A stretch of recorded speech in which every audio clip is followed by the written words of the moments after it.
What's up? Welcome to This Won't Last Long, the weekly podcast where I talk about media that's coming out relevant to me and other topics that vary with episodes. Now, this week, I know it's been a few days, by the way. I've been busy with school and so forth, trying to get ahead of it for you guys to stream this episode of the podcast. So, yeah. So, obviously, as everyone knows, there was D23. So I'm just going to go through every new announcement that was relevant to me when it came out on that weekend. It was, I think, last weekend, I think. Maybe.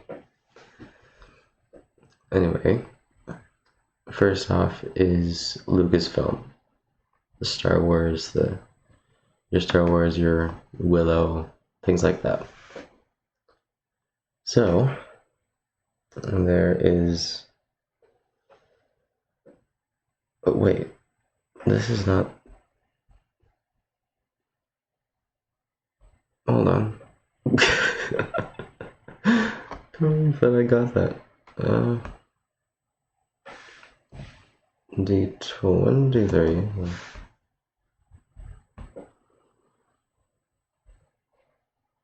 There we go.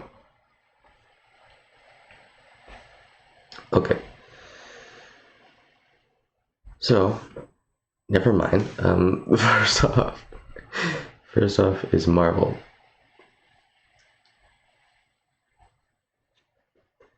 So with Marvel, I have a bias. I grew up with, I saw Avengers when it came out 3 times back to back, so I've been watching them in theaters for over 10 years now. It's kind of important to me, Marvel, so I have a bit of a bias, but yeah, without further ado, there is... It was a good companion to Comic-Con this year, I think, because Comic-Con was just not too much, but enough that you don't need another kind of level of Comic-Con news type thing. You don't need 15 or 20 new announcements, or whatever new announcements for D23, right? You don't need a shit ton. So in my opinion, I think D23 had enough for Marvel, and that enough amount was included with Black Panther Wakanda Forever. And so the footage, it says here that the scene, I guess it was a clip that they showed, an actual trailer, but the scene shows Queen Ramonda, T'Challa's mom, face a council, I'm assuming, of white people, of world leaders who've raised questions about why Wakanda hasn't shared their resources, vibranium. The Queen replies, the whole thing with, well, maybe not. I thought it was the thing that she said in the first trailer. Have I not given everything? That whole thing. Anyway, the Queen replies that ever since T'Challa died, his cause of death is still unknown. Everyone has been trying to get their hands on a piece of Wakanda's wealth, since everybody's down at their lowest. Yeah, that makes sense. At the same time, as this is happening, we see Okoye and the Dora Milaje take down hired mercenaries who are trying to steal vibranium from a secret facility. And there's an action sequence. Yeah. And then there's a montage that shows just a power grab. And Namor wants to take over in this power vacuum. And then Namor's resources have also become a target for those same world leaders and mercenaries and things. So it's I guess the story is going to be both Wakanda and I think it's not Atlantis. I'm just gonna call it Atlantis for now because I don't know the name of what they're actually calling it. Are like both gonna have resource issues, so maybe they have to work together in the end. But they're gonna be like opposing at the start. That's what I think.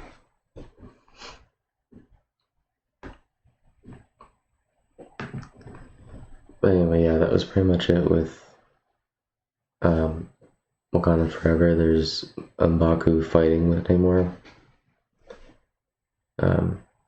Yeah, that's pretty much it. Oh yeah, and then there was the money shot, as they call it, of the new Black Panther falling from above like a snowy area and landing on her feet to face Namor for like a final battle, probably. So yeah. And then next up, oh yeah, I'm super excited for Wakanda Forever, by the way. That didn't really enhance my excitement, but like, it's cool that there's gonna be like battles between, there's gonna be like battles between Namor and everyone, like a lot of them, so. And it's not just like some quick thing. That's gonna be really cool. But anyway, next up is Werewolf by Night. I have watched this trailer, I think, over 10 times.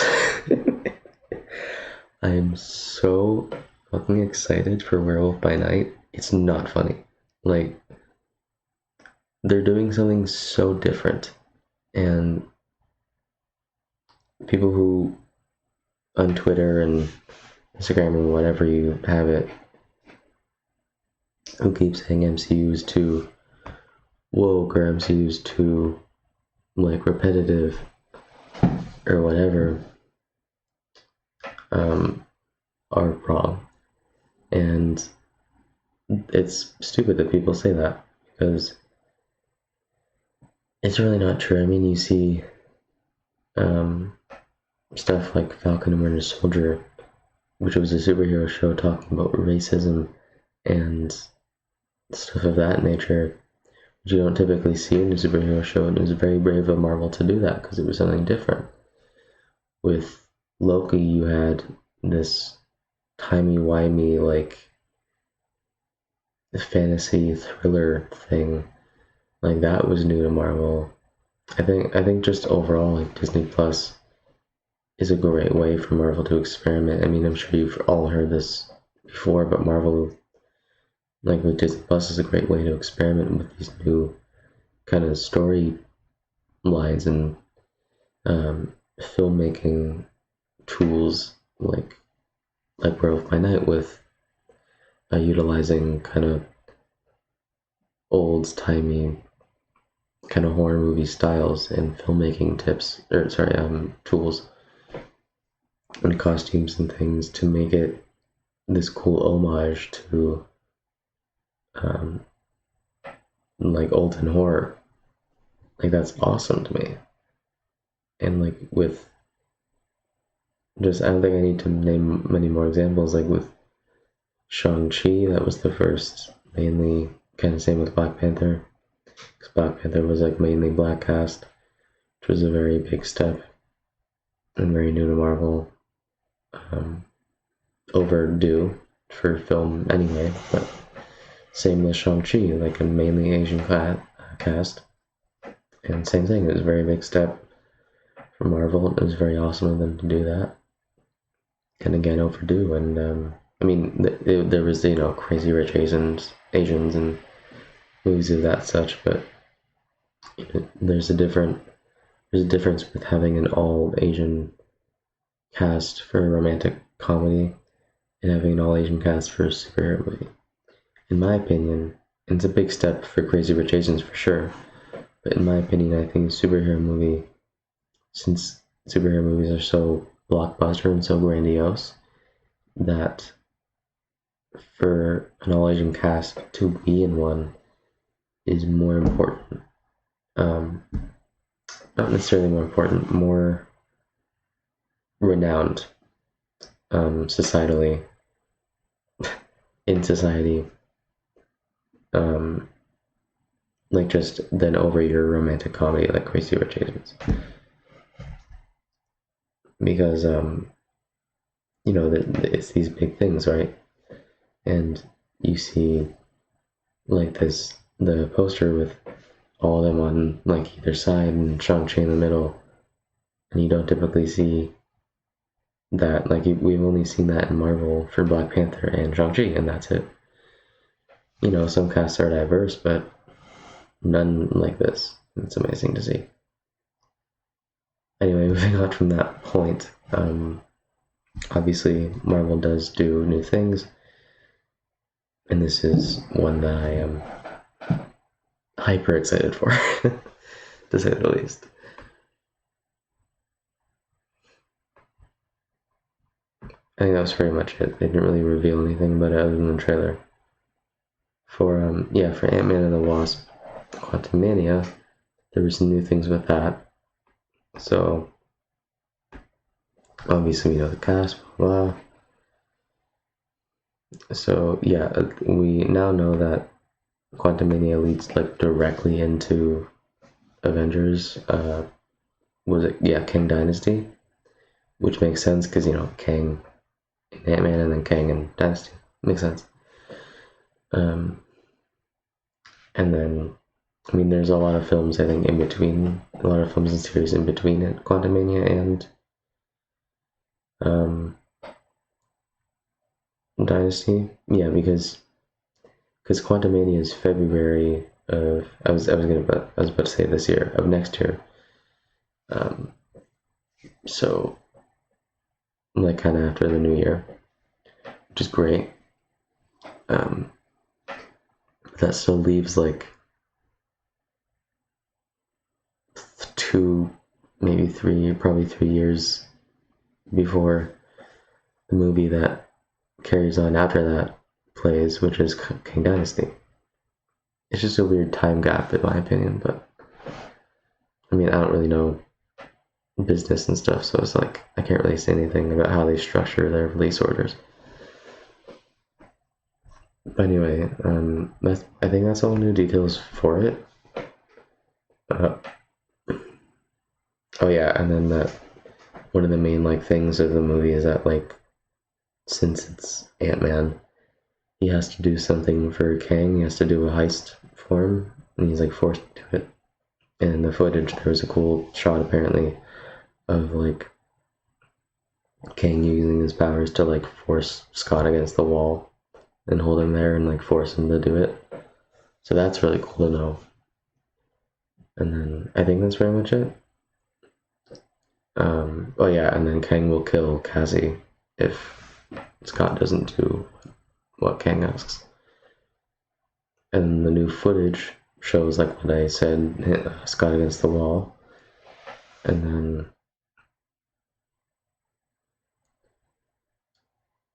so yeah, Scott facing a life of fame. He's written a book, blah blah blah. He now takes Jimmy Woo. We love Jimmy. Too expensive brunches. He became the employee of all time at the Baskin Robbins he used to work at. The Greg Turk. Oh, the manager who was in the first Ant-Man who fired Scott. He's apparently in it again. Okay, that's cool.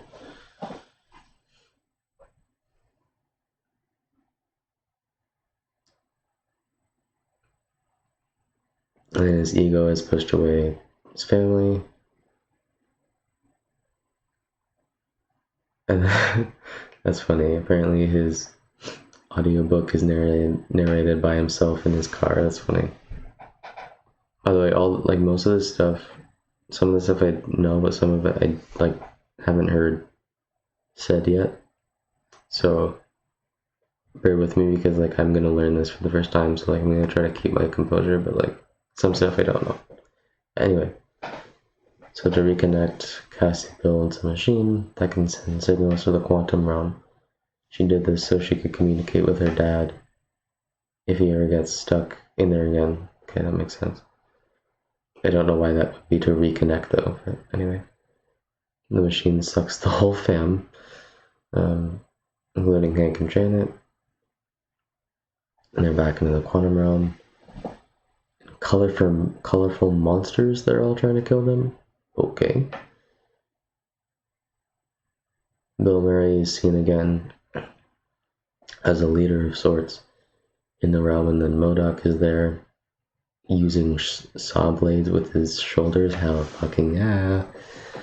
Cassie is captured by Kang, obviously. And then the heist thing. And then the whole thing with an Avenger have I killed you before. That was in the last trailer for Comic-Con. Oh, and then he adds onto it saying after a while they all become a blur. And then it shows Cassie in her suit. And then she hasn't used any powers yet. Okay, cool. Well, that's a lot of new details, so I'm happy with that. And then now with the Marvels, the one I'm probably most scared of to watch because it's supposed to be a musical, if I'm not mistaken. I think that was revealed last at this Comic-Con. I think so. So I'm kind of terrified of it to watch it because I don't know if that's gonna go over well with me. I'm gonna buy the tickets and I'm gonna fucking go see it, but I don't know if a musical Marvel is. I don't know. I don't know, man. Either way, I'm excited because it's our girls again. It's Kamala, it's Monica, and of course Carol. So it's more like a team-up movie. I think I know these things from like videos and stuff. So it's like more of a team-up movie with everyone. Kamala, Monica, and Carol. And then the main villain isn't known yet. And then like the characters are like linked, how it was shown in Ms. Marvel, spoilers by the way, how like Carol entered Kamala's room through like this blast of Kamala's bracelets, and then Carol wore the bracelets. It was a weird thing. Anyway, they're like apparently I guess linked by their powers, and each time they try to use their powers, they switch places with one another. So yeah, Carol switches with Kamala, Kamala switches with Monica, so on and so forth.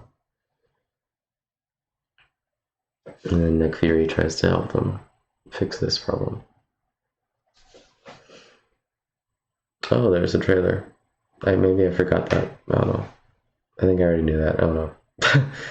Anyway, the exclusive trailer shows the song choice being intergalacted by the Beastie Boys. I'm not familiar with that by name. Maybe I've heard it. I don't know. And it explained the trading places thing.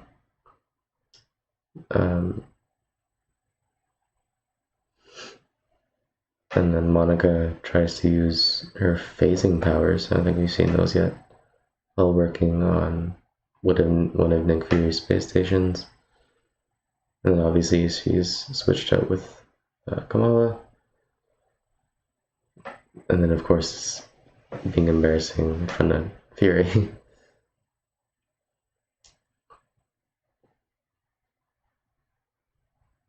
And then yeah, Kamala gets into space, the whole Carol thing in Kamala's home. Oh, Kamala gets transported next to Goose from the first movie. Who's in this again? That's good. I loved Goose. Who then eats a bunch of bad guys, of course. And then I guess Kamala freaks out or something. But and then they show off their powers to each other. That's probably like going to be a nerdy scene. And Kamala is going to do a Spider-Man and try not to geek out at her heroes. Ooh, a new spaceship. Hell yeah. A musical number on an alien planet.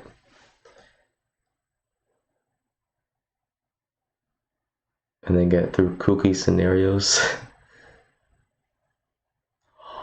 Yes, more comic accurate white and blue costume for Monica. And then her powers look different than from WandaVision. Okay, that's interesting. Oh yeah, since she learned to control them more. Okay, that makes sense actually. And Kamala is going to be comedic relief. That makes sense.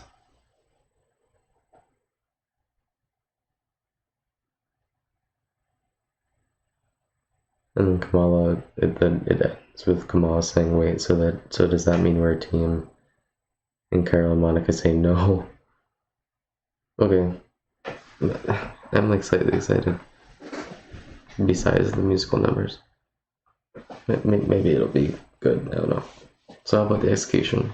No matter what they do, it's all about the execution. Anyway, next up is Ironheart, which I actually know that they showed an exclusive trailer here. So, explain that. But yeah, basically the whole thing is that it's technology, Riri's technology versus the Hood's magic. That's the whole theme of the show, like tech versus magic. So that's a really cool concept, I think. It focuses on Riri struggling to balance life as a tech genius and at-home life and stuff.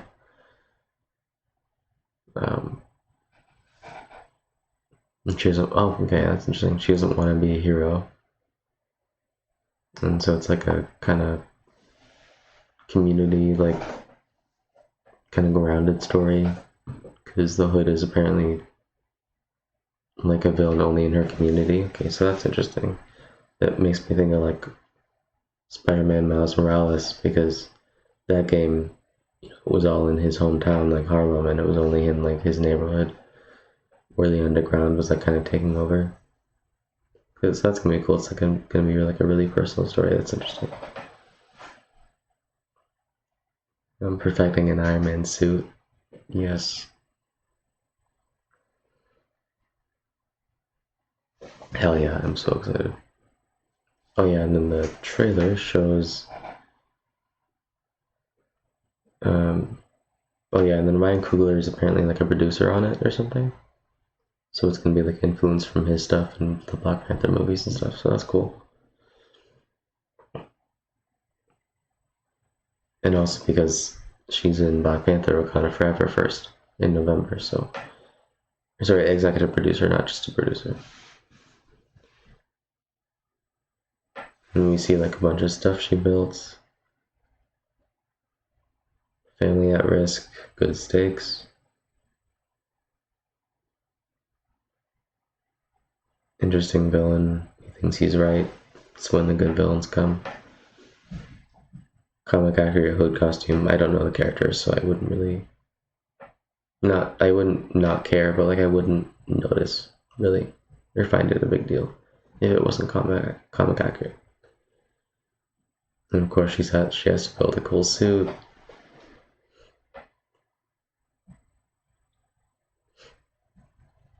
And it's very huge and bulky. Classic Mark 1. Classic Tony.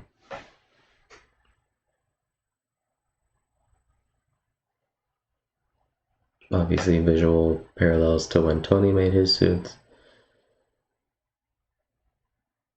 Ah yes, the armor, dude, I can't wait.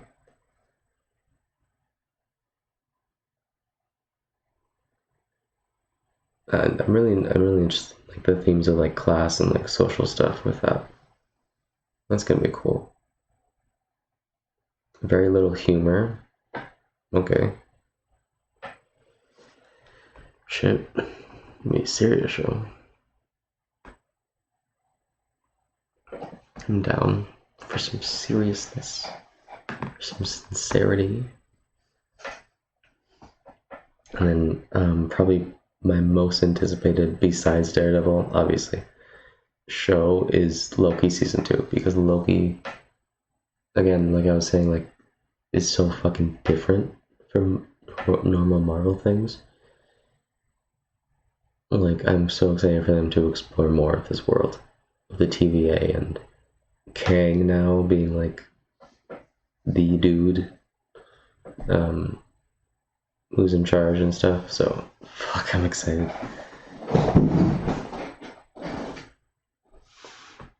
And they're still filming season 2 right now, so I'm trying to be like as secretive as fucking possible. Makes sense. I'm glad Tom Holland isn't there. Or Mark Ruffalo.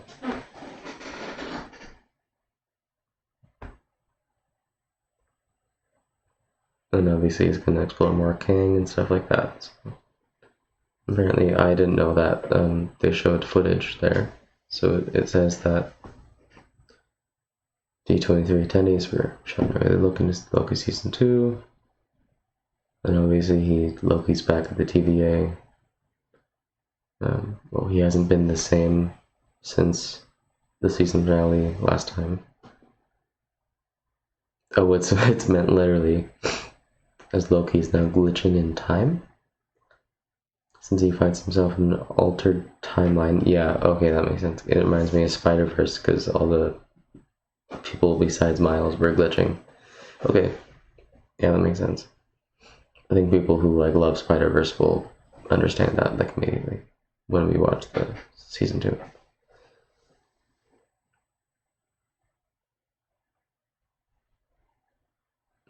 And that's gonna be a cool visual though, going fast forward or reverse. That's awesome. And obviously the same scene of Loki explaining to Mobius and Hunter B-15, who don't know him, sadly, anymore. Ooh. By using the TVA's own time sticks against the office walls, and they disintegrate to reveal architecture with Kang's face all over. Oh, I can't wait for that. Kang and Sylvie weren't in the footage at all. The guy from Indiana Jones and Everything All at Once. Forgive me, I'll probably butcher this, but Ki Hoi Kwan, maybe? Anyway, we saw his character apparently. And he's like a librarian or archivist. And then it's like a really exaggeratingly large library, so that's gonna be funny. And he floats down. We see Loki travel across timelines and galaxies. Oh. And there's a lot of color in that montage, I guess.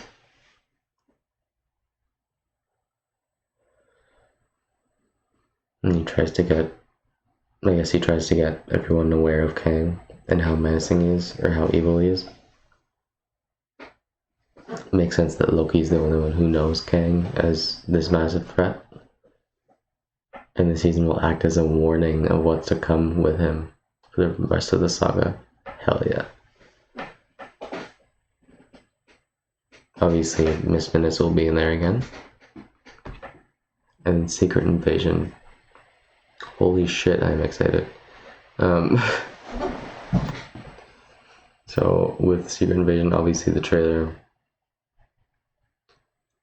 some of it was kind of, not boring, but some of it was kind of filler footage. There was only a couple kind of really cool things to me. So, first off,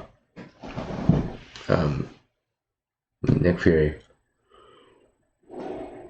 Excuse me. That's badass as fuck. With his beard, obviously there, and his first look, when he sees Maria Hill at the bar in the first scene of the trailer, and he looks awesome. He looks so badass, and I can't wait. Fucking what is Sam now, 70 something, early 70s, and he's still kicking ass as Fury. It saddens to me that we won't see him as Fury one day, but that's a long time from now. Anyway, it was a good ass trailer. Very much Winter Soldier vibes. I think everyone has said that. And I dig that because I fucking love Winter Soldier. It's one of the best concepts for a Captain America story. And it's one of the best, action and superhero movies ever. So I can't wait for this. if it's anything like Winter Soldier, which it very much looks like it, so I can't wait. And then there was the two like kind of money shots, I would say. There was one that, first of all, him with his beard and eye patch. That was one of the money shots. That was the ending shot. And then there was Ben Mendelsohn's Talos, or Talos, however you say it, in your way, but Talos, and he was as like a regular human, not as Talos, which makes sense because they're trying to hide and stuff. Anyway, he like was trying to interrogate this one dude who thought it was a Skrull, and then like a bunch of the Skrull's like fellow guards in like form of like other humans besides him, like kind of like stood up and became the same person as him. So that was really fucking cool, like invasion of the body snatchers type shit. I'm like a sucker for that shit. Like taking over people and stuff. Like that's my cup of tea for horror and action and thriller and stuff like that. So I can't wait for that. And yeah, I think that pretty much covers Secret Invasion. So after that, there is Armor Wars first. Not really much for Armor Wars except that obviously it's based on the comic storyline, which I haven't read. Maybe soon. And Stark Deck got into the wrong hands.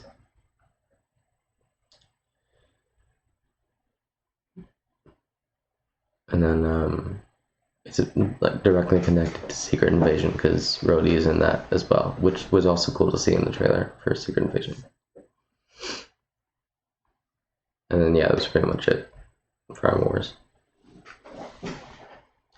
So Echo, Kingpin, motherfucker. Yeah, Echo. Obviously, we'll have Echo, it's the main character, and she goes back to her roots and explores her indigenous history after escaping Kingpin and his like control and web and stuff. And the show will dive deep into her indigenous origins and stuff like that. That's cool.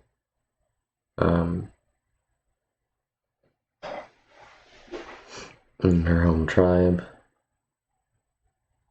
And yeah, I find this really fucking cool.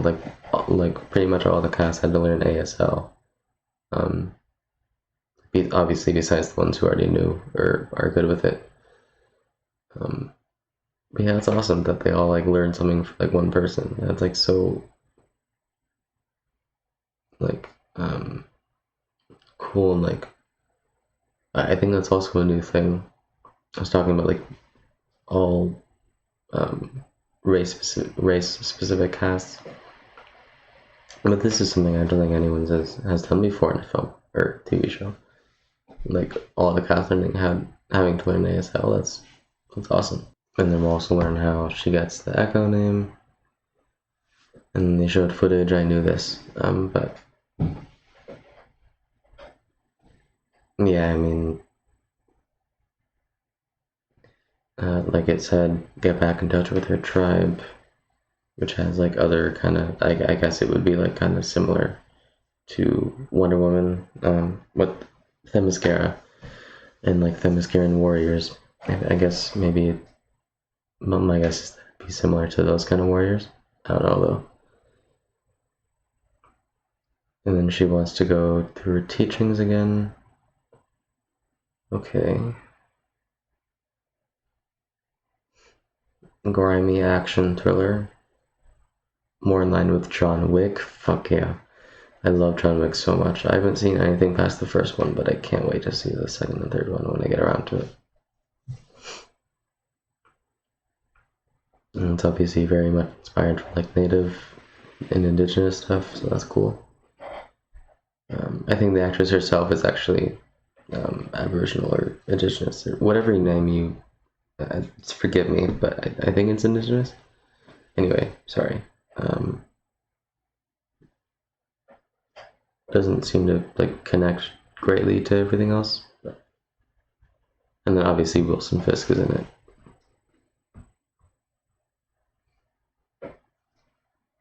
And then Echo and Kingpin see each other again, except Wilson is wearing his eye patch like in the comics, healing from his shot in the head. Oh, he comes up to her in a somber manner. And he's trying to have a different, like, more fatherly conversation. Interesting.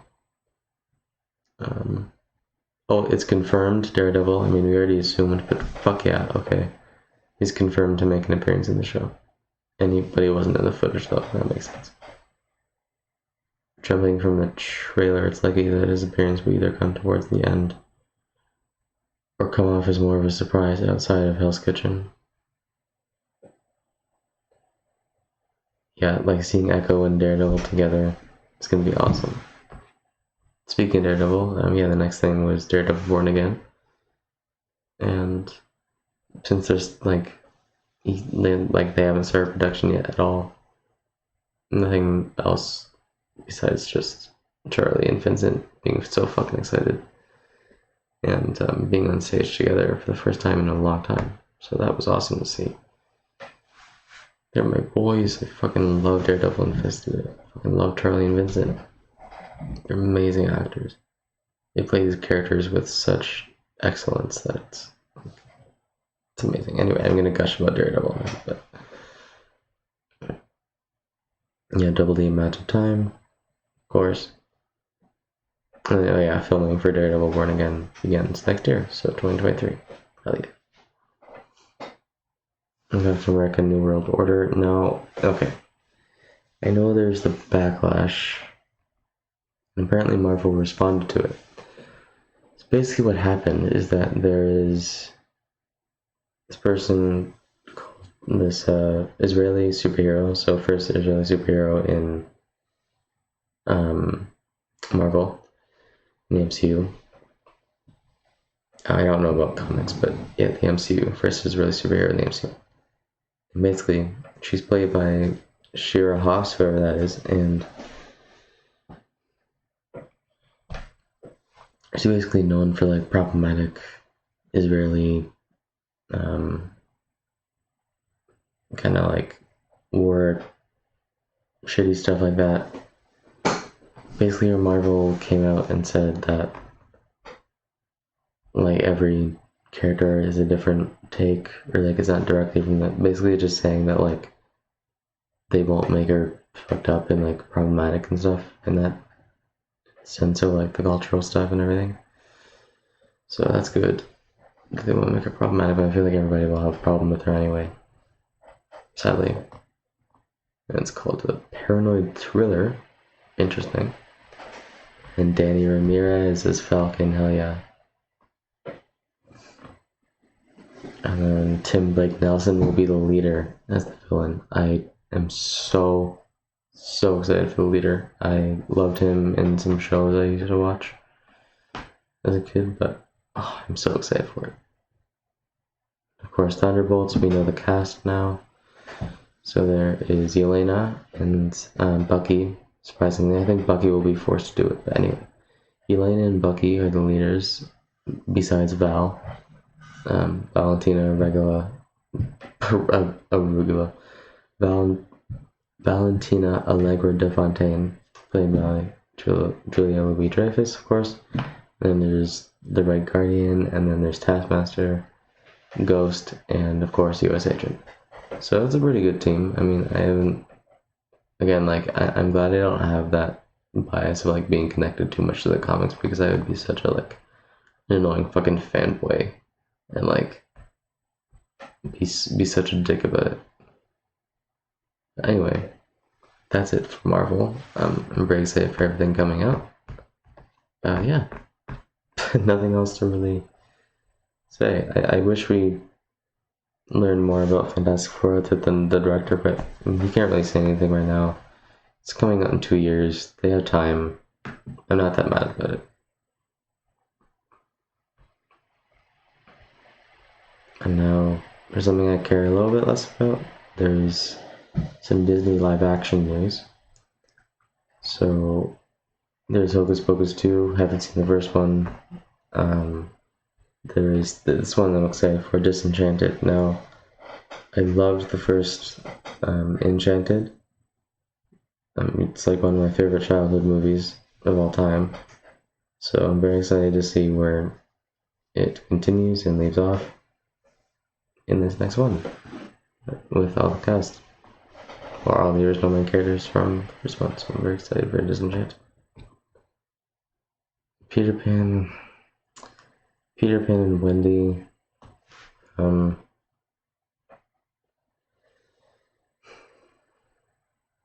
In the poster shows like the floating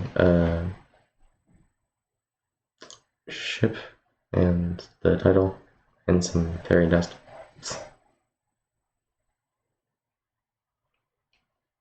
And I'm very intrigued to see Jude Law interpret Captain Hook. I'm actually very excited for that casting. It's a good casting.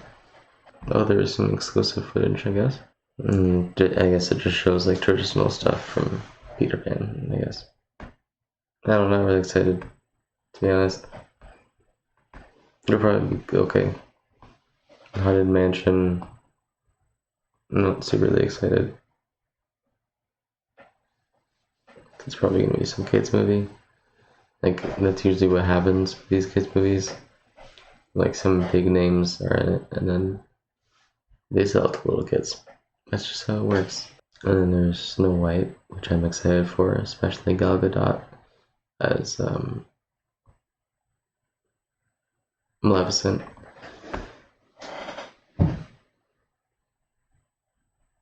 Oh, Mark Webb! Dude, no way, I didn't know that. It was directed by Mark Webb, hell yeah. It's the guy who directed the Andrew Garfield Spider-Mans. Oh, I'm so excited for that. He's an awesome director. I still have yet to watch 500 Days of Summer. I love The Smiths. I'm so excited for that. He's an awesome director. Okay, now there's Mufasa, the Lion King. Oh, it's a prequel. Oh, right, yeah. It's about Mufasa. Yeah, no shit. Yeah, that's cool. That's never been done before. A prequel, like, about Mufasa. That's cool. I'm excited for that. Like, storyline wise, I don't know about animation and CGI wise, but storyline definitely. I'm excited for that. The Little Mermaid looked really good, actually. I know people are complaining about her look, but honestly, it's realistic. Like, it's a live action movie. It's gonna look not animated, right? So, but that's just me. That's what I think about her look. No. Wait. Am I reading that right? Davy Diggs as Sebastian. Jacob Tremblay as Flounder? Aquafina as Scuttle. Javier Bardem as King Trident. Oh no, Melissa McCarthy as Ursula. Oh.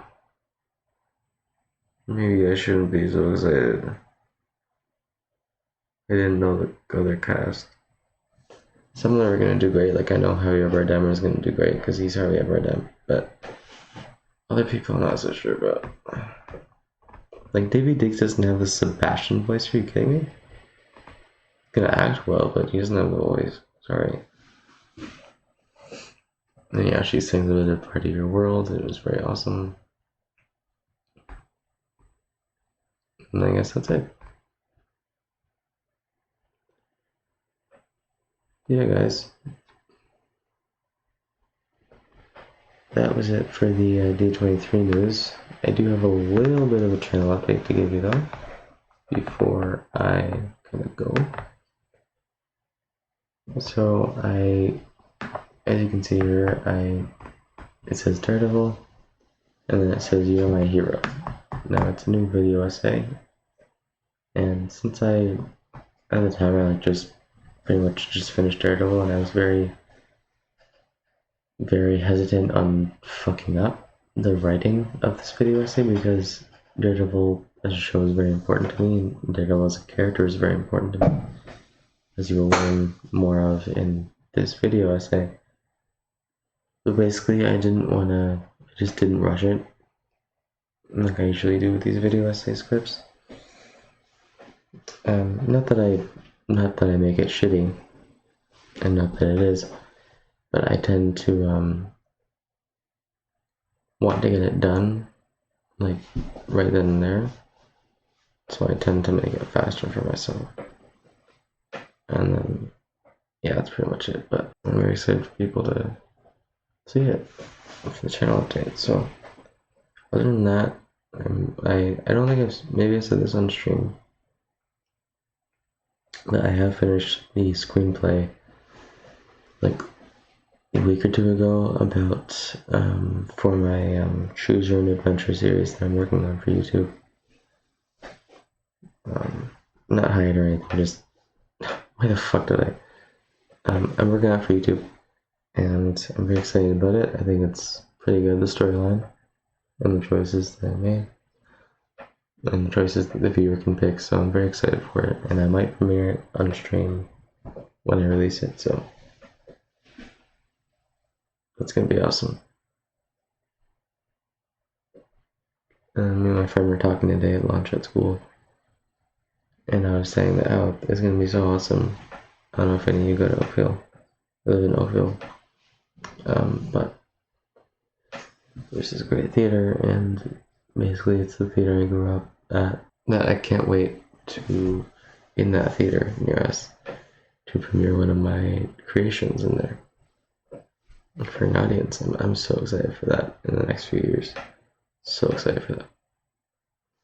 Basically, I think that's pretty much it for the channel update. Don't think I made too much else. I mean, of course, this will be uploaded tomorrow at some point, this episode of the podcast. Maybe the next day, maybe like the next day after tomorrow, but it's just like it's kind of late right now, so I don't want to edit too much because it's late. But anyway, yeah. I still want to film a couple of skits, and then that's all I have for my one-off ideas for the channel. And then it's just repeating of some things, almost done everything. Well, not almost. I still need to film all of the interview. That's what the Choose Your Own Adventure project is called, the interview. So I need to film all of it, edit it, put the trailer together, put the behind the scenes and bloopers together, everything together, and then when everything's together, it's done. And then I can rest on the grateful universe with the sunrise, like Thanos. Oh yeah, and I have been working on my book. I did the first stage of editing. The English teacher that I mentioned a while ago. In my first episode, the English teacher finally let me work on my book. I did the first stage of editing that she requested, and yeah, the second stage of editing will start with our second unit in the course of Writer's Craft, which I'm excited for, and that is soon. So yeah, it's gonna get there. I'm gonna publish it eventually. the next 2 or 3 years, fucking hopefully, man. I think that was just a few minutes, maybe like 5 minutes at most, about talking about stuff that wasn't relevant, or I like stuttered or something, or I went on a tangent. So with all that being said, this has been Michael Crates, and This Won't Last Long, episode 10, a late night talk of D23 2022. I hope you guys all enjoyed, and I will see you guys next time. Bye bye!